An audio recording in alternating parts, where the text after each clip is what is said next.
देखो पिछले पीरियड में हमने लेसन नंबर 3 शॉल अभी इसका पेज नंबर 7 में लास्ट पैराग्राफ देखो, जहाँ पेन्सिल की तरफ ध्यान दो बेटा। मी 2004 साली मराठी साहित्य संमेलनाचा बिनविरोध अध्यक्ष झालो। मैं 2004 साल को मराठी साहित्य सम्मेलन का बिनविरोध अध्यक्ष बना। बिनविरोध का मतलब है अपोज के बगैर चुनकर आना, उसको बिनविरोध कहते। तत्कालीन 1-2 वर्षात माझ्यावर शालीचा वर्षाव झाला। 1-2 साल में मुझे बहुत शॉल मिलने लगी। मुझे शाल का वर्षाव होना यानी लगातार शाल मिलते जाना।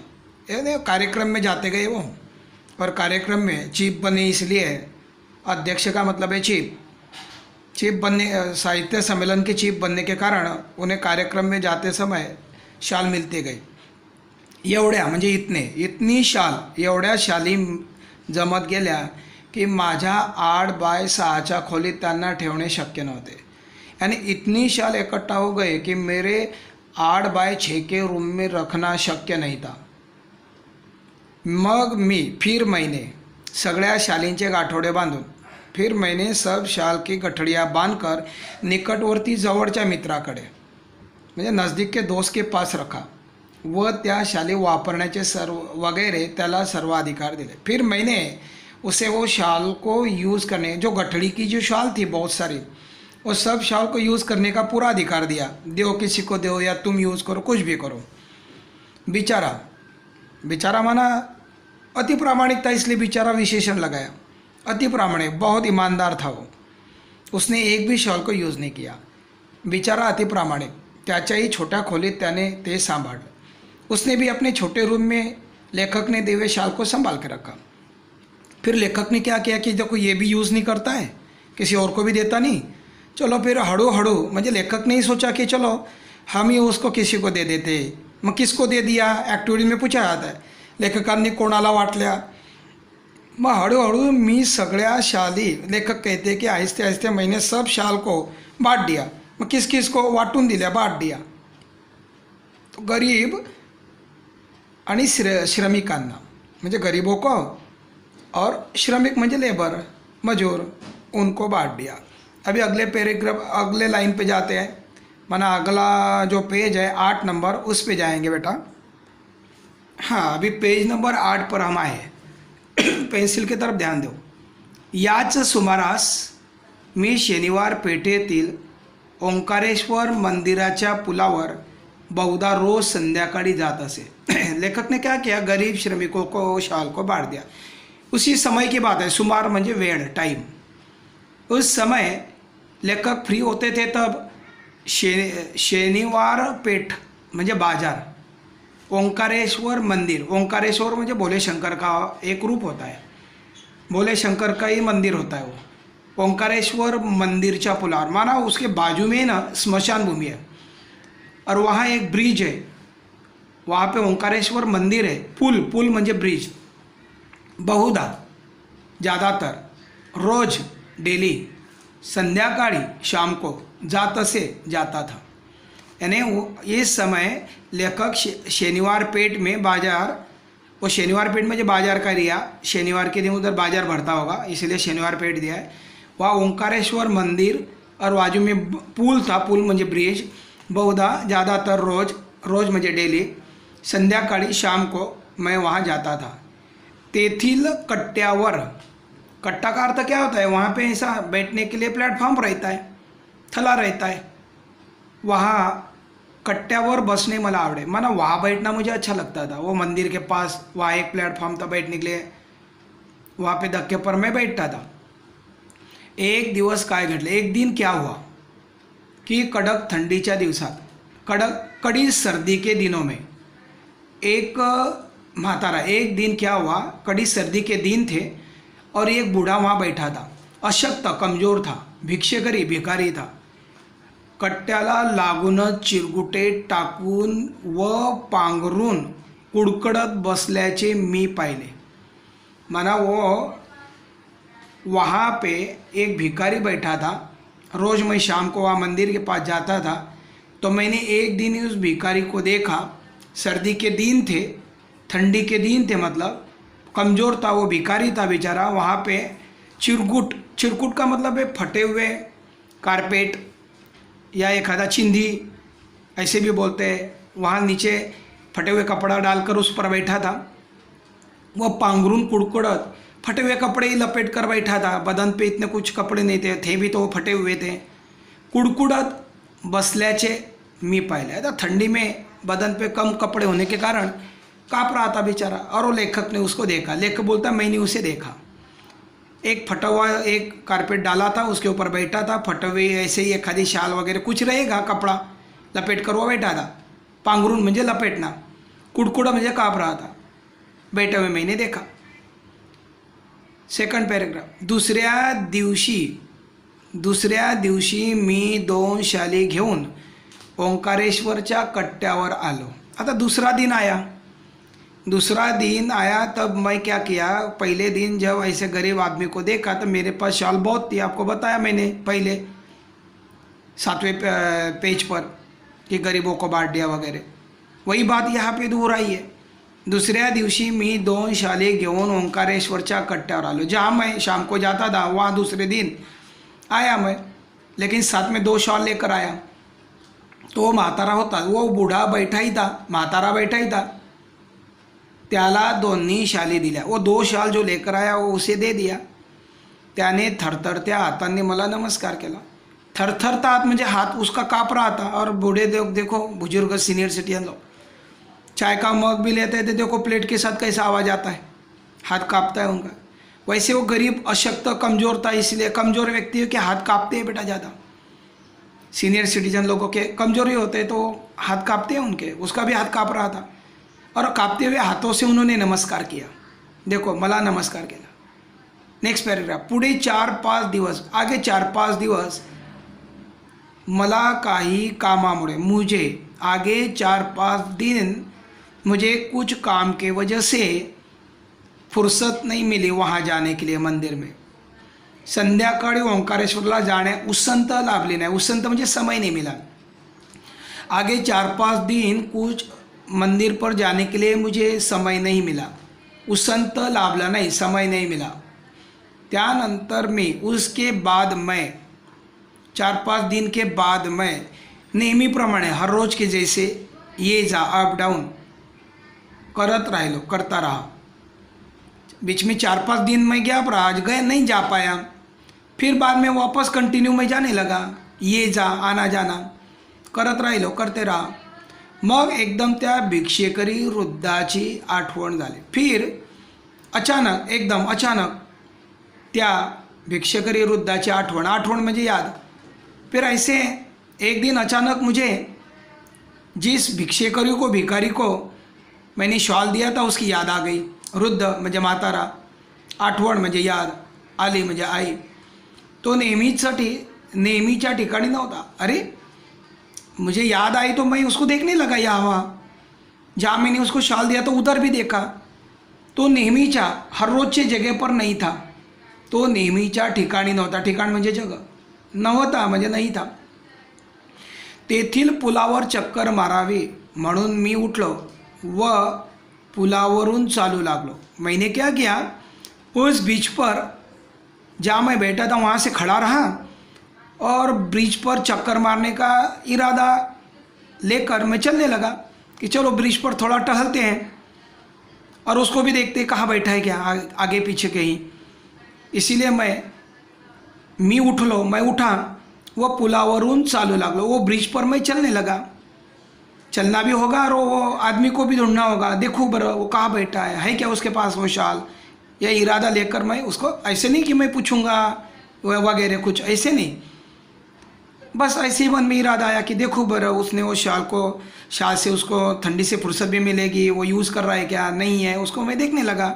ऐसे यूँ पुलाच्या जवळपास मध्यावर तो भिक्षकरी म्हातारा दिसला। फिर मैं वैसे थोड़ा ब्रिज के मिडल में आया, मध्यावर म्हणजे मिडल में, ब्रिज के मिडल चलता आया तो अचानक भिखारी वहाँ मुझे बैठा हुआ दिखाई दिया। पुलाच्या जवळपास मध्यावर तो भिक्षकरी म्हातारा दिसला। ब्रिज के मिडल में वो बैठा हुआ था, ऊपर थोड़ा जगह बदल के वो बैठा था ऊपर। मी लगबगीने, मैं जरा घाई में त्याच्याकडे गेलो. मैं घाई में उसके पास गया, थोड़ा लगबगीने म्हणजे थोड़ा सा क्विकली उसके पास गया. पाहतो तो काय, देखा तो क्या.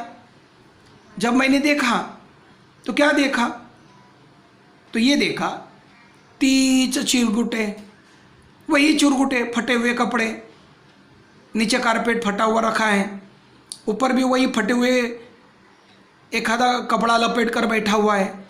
अंगा खाली म्हणजे उसके नीचे बैठने के लिए, अंगावर म्हणजे ऊपर बदन पर तेज कुड़कुड़ने, वही उसका कांपना जो मैंने शॉल देने के पहले उसको देखा था. और दया कर उसको बाद में दूसरे दिन शॉल दिया. लेकिन मैंने देखा कि अरे दोनों भी शॉल उसके पास तो नहीं थी, और वही जूने का वही फटे हुए कपड़े पहने हुए बैठा हुआ था, ठंडी में काँप रहा था. तेज दिन वाणे, वही गरीबी के दिन, वही माना उसके फटे कपड़े मुझे दिखाई दे रहे. रहा नहीं गया मुझसे. मैंने ऐसे यूँ पूछा, मी म्हटले, मैंने कहा बाबा, मैंने कहा बाबा तुम्ही मला ओळखले. आता यूँ मैंने ऐसे ही पूछा, ऐसे नहीं कि तूने क्या किया वो शाल वगैरह, ऐसे इस इरादे से तो नहीं पूछा, बस यूँ ऐसे पूछा कि बाबा मुझे आपने पहचाना. बाबा थोड़े रुके और देखा लेखक के तरफ. आता कितने लोग आते हैं भिखारियों के सामने, कई लोग आते हैं, तो वो थोड़ी कोई पता पूछते हैं भिखारी कि आप कौन है, कहाँ रहते हो, ऐसे कोई किसी देने वाले को थोड़ी पूछते हैं. तो बाबा ने नकारार्थ गर्दन को हिलाया, नेक को हिलाया, अपने मान को हिलाया. त्याने नकारार्थी मान हलवले. मान म्हणजे गर्दन, नेक, अपने नेक को हिलाकर ना कहा.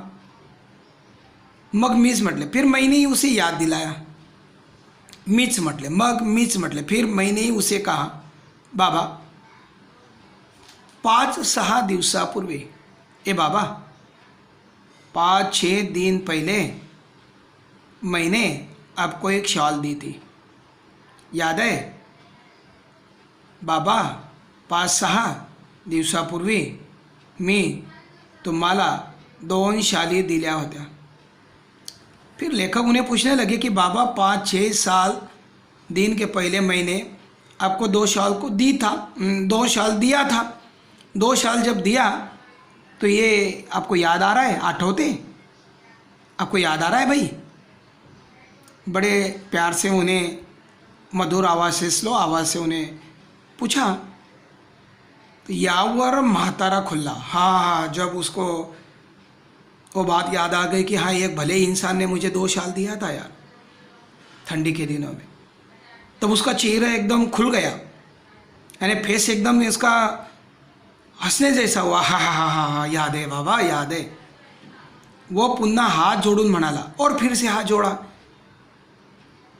और लेखक को कहने लगा, जब लेखक ने पूछा कि 5-6 दिन पहले मैंने आपको 2 शाल दिया था, आठवते, याद है, तो 2 शाल दिया, वो कैसे भूलेगा बेचारा गरीब. उस लेखक के कहने पर उसका फेस प्रसन्न हुआ. खुला म्हणजे फेस प्रसन्न होना. वो पुन्हा हाथ जोड़ून म्हणाला. वो भिकारी ने वापस हाथ जोड़ा और लेखक के तरफ देखकर कहने लगा, ये भल्या माणसा, अरे वाह, आप भले इंसान हो, आप भले इंसान हो. ये भल्या माणसा, ये भले इंसान, तू लई मोठा, तू लई बड़ा इंसान हो, दयावान हो. म्यासनी शाली दिल्या. हाथ जोड़कर लेखक के तरफ देखते हुए कहा कि आप बहुत भले इंसान हो, आप बड़े इंसान हो, आप बड़े हो. म्यासनी म्हणजे मुझे शाली दिल्या, मुझे आपने शाल दिया, 2 शाल दी. पण लेकिन बाबा, म्या भिकाऱ्याला शाली कशा शोभतील. आप तो भाई अपना कार्य आपने किया, दयालु है, मुझ पर दया करके आपने 2 शाल दिए, लेकिन बाबा मेरे जैसी भिखारी को वो शाल क्या शोभा देती है. देखो लोग शान के लिए पहनते हैं, ठंडी से फुर्सत के लिए पहनते हैं, लेकिन मेरे जैसी भिखारी को इतनी महंगी शाल, वो मैं क्या करूं. महंगी शाल पहनूं लेकिन पेट भूखा है, पेट भूखा महंगी शाल को अपने बदन पर उस शान के लिए ठीक है, लेकिन भूखा पेट अपने शरीर पर ऐसी महंगी शाल नहीं यूज़ कर सकता है। पहले चिंता है भूखे पेट की। त्या शोभेपेक्षा पोटाची आग लई वाईट। साहब देखो, पेट भूखा है, पेट खाली है, बदन पे ऐसे महंगी शाल हो तो शाल का हमारे जैसे गरीबों को क्या करना है। हमारा पेट भूखा है, त्या शोभेपेक्षा पोटाची आग लई वाईट। ऐसे महंगे महंगे कपड़ों से पेट की आग बहुत बुरी होती है साहब, पेट की आग बहुत बुरी होती है। फिर हमारे जैसे क्या करते हैं, ऐसे कोई महंगी चीज़ लेते नहीं। कोई भी भिखारी के बदन पर आप देखो, कोई महंगी चीज़ होती है क्या? सोने के लॉकेट होते हैं क्या? घड़ी होती है क्या? नहीं होती है, क्योंकि पेट ही खाली है। तो ऐसी चीज़ों का हमें क्या करना है। फिर मैंने क्या किया, मी शाली इतक्या इकल्या, ये अपभ्रंश शब्द है बेटा, इकल्या, उसको हम मराठी में बोलते हैं विकल्या म्हणजे बेच दिया। मैंने क्या किया, मी शाली विकल्या व 2-3 दिवस पोटभर जेवून घेतलं। मी शाली इकल्या, मैंने दोनों शाल को बेच दिया और मेरा भूखा पेट 2-3 दिन से भूखा पेट था। 2-3 दिवस पोटभर जेवून घेतलं बाबा। सोचो बेटा, अपने आप को ऐसा सवाल करो कि हमारी ज़िंदगी में ये हमें अनुभव ही नहीं भूखा पेट क्या होता है। लेकिन इन भिखारियों को ये अनुभव नहीं होता है भरपेट खाना क्या होता है। क्या कहा पता है बाबा, आपने 2 शाल को दिया था, मैंने उनको बेच दिया और 2-3 दिन भरपेट खाना खा लिया बाबा, भरपेट खाना खा लिया। भरपेट खाना नसीब में हमें आपको है बेटा। उन भिखारियों को, फुटपाथ पर जीने वालों को क्या पता आज मिलेगा या नहीं मिलेगा, कोई देगा या नहीं देगा। इसलिए याद रखो बेटा जीवन में कि जो भूखे प्यासे हैं पहले उनका दान करो। मंदिर में नहीं जाओ भला चलेगा, जो भूखे प्यासे हैं ना पहले उनको दो। आमचं हे असलं बिकट जीवन। बाबा कहने लगे, देखो भाई हमारा ऐसा जीना है, बिकट बुरा जीवन है हमारा, ऐसे हम जीते हैं, भूखे पेट रहते हैं। किसी ने दे दिया ठीक है, नहीं दिया तो भी कोई झगड़ा थोड़ी करते हैं, हम लड़ाई थोड़ी करते हैं। तुझा लई उपकार होते बाबा, लई उपकार हो गए। आपने जो शाल दिया ना, लई उपकार हो गए। वापस कहता हूँ आपके बड़े उपकार हो गए मुझ पर, क्योंकि मैंने 2-3 दिन भरपेट खाना खाया। मुझे भी अनुभव आया भरपेट खाने का। शालीची शोभा आणि ऊब, शालीची शोभा आणि ऊब व पोटाची आग। शालीची शोभा आणि ऊब, पोटाची आग आणि अन्नाची ऊब। क्या सेंटेंस है, ज़बरदस्त। शालीची शोभा म्हणजे शाल जो होती है, लेखक ने बताया शाल का उपयोग कैसा कैसा किया जाता है। शाम के लिए लोग ठंडी के दिनों में, शादी पार्टियों में, सर्दी के दिनों में महंगी महंगी शाल को अपने बदन पर लपेटते हैं। बड़े लोगों की शान मानी जाती है वो। आणि ठंडी से उनकी हीट, ऊब बना हीट।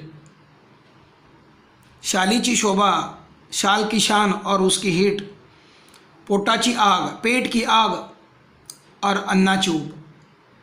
जे पेट, भूखा पेट, उसका दर्द, और खाना खाने के बाद उसके बाद मिलती है ऊर्जा। देखो ना, साइंस में कहते हैं कि खाना जो खाते हैं वो क्यों खाते हैं, तो उसका आंसर जनरली ऐसा है कि हम पेट भरने के लिए नहीं खाना खाते हैं, ऊर्जा मिलने के लिए। ऊर्जा माना शरीर में हीट मिलने के लिए खाना खाया जाता है। साइंस का ऐसा उत्तर है बेटा। शालीची शोभा आणि ऊब व पोटाची आग आणि अन्नाची ऊब। शाल की शान और उसकी हीट, पेट की आग, और अन्न खाने के बाद मिलता है ऊब। जो शाल से हीट मिलती है, वैसे अन्न खाने के बाद भी अपने शरीर के ऊपर हीट मिलती है। शाल से ऊपर से हमें हीट मिलती है, बदन को ठंडी ना लगे इसलिए हमें शाल से फुर्सत मिलती है, मना मुक्ति मिलती है ठंडी से, लेकिन पेट के अंदर भी तो ऊर्जा चाहिए ना बेटा, वो अन्न से होती है। पेट के भीतर खाना खाने से हीट मिलते है, ऊर्जा मिलते है, उसको ऊर्जा बोलते हैं। भूकेल्यास अन्न द्यावे। फिर लेखक हमें आपको मुझे एक उपदेश करते हैं। ये जो लेसन पढ़ते हैं वाचक को लेखक एक उपदेश कर रहे हैं कि भूकेल्यास अन्न द्यावे, भूखे जो है उनको अन्न देना चाहिए। तहान लेल्यास पाणी द्यावे, जो प्यास है उनको पानी देना चाहिए।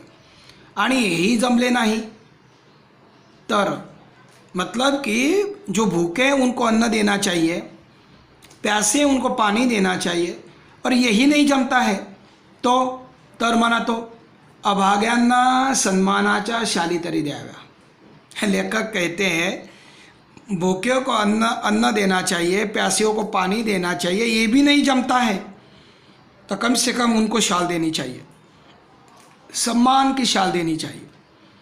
नसीबवान नस्लेला, जो नसीबवान नहीं होता है, अनलकी मानता है अपने आप को, उसको अभागी कहते हैं, अनलकी कहते हैं। ऐसे लोगों को खाना पीना नहीं देते हो आप तो कम से कम शाल तरी देना चाहिए।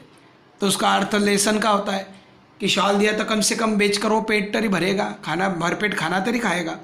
इसलिए एक उदाहरण लेखक ने यहाँ पे दिया। ये लेसन ख़त्म होता है बेटा यहाँ। तो ये लेसन के साथ मैं आप बच्चों को हमारी संतवाणी 2 बाकी है। कौन सी संतवाणी बाकी है हमारी? 2। वो संतवाणी में उसके दूसरा पार्ट डालूंगा। ये लेसन का एक पार्ट, दूसरा पार्ट एक संतवाणी, सेकंड संतवाणी बाकी है हमारे बेटा। योगी सर्वकाल सुखदाता, वो संतवाणी उसके साथ में मैं डालूंगा ये लेसन ख़त्म होने के बाद।